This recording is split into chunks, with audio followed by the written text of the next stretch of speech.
In this video, we are going to be discussing the skipper. Okay, a skipper, for all intensive purposes, is a sailor. So let's see what Chaucer has to say about him. There was a skipper hailing from far west. He came from Dartmouth, so I understood. Okay. When we hear the word Dartmouth today, we normally think about the college in America.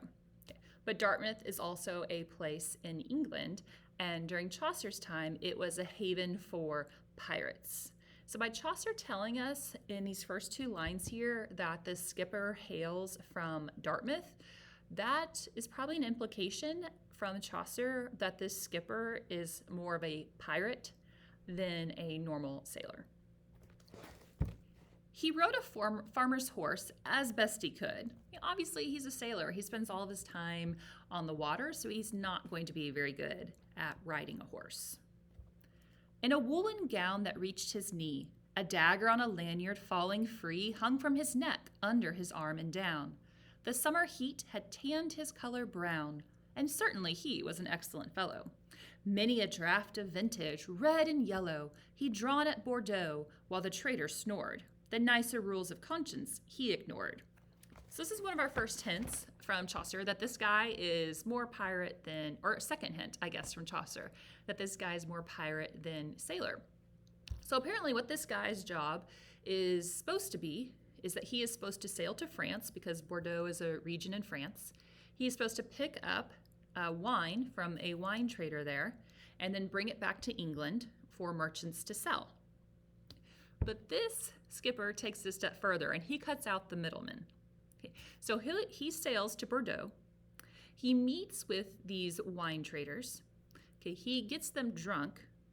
Then when they pass out, he steals all their wine, takes it back to England, and makes a profit off of it. Okay. So he's a pirate. If, when he fought, the enemy vessel sank, he sent his prisoners home, they walked the plank. Okay, that's kind of brutal there, right? If we weren't sure yet if this guy was a pirate, this pretty much tells us that, right? Who besides pirates has people walk the plank?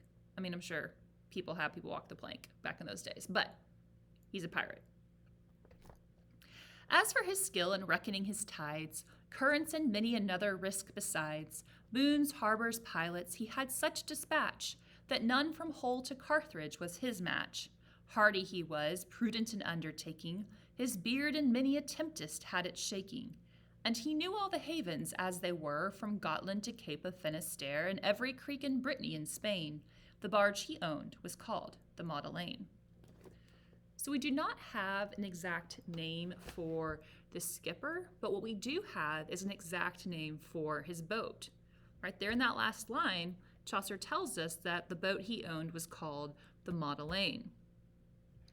Okay, we have to remember that according to our background information, Chaucer was the comptroller of London.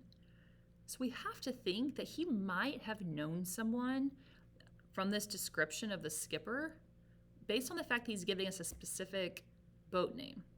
Okay, so I have a feeling that he knew a skipper that was just like this.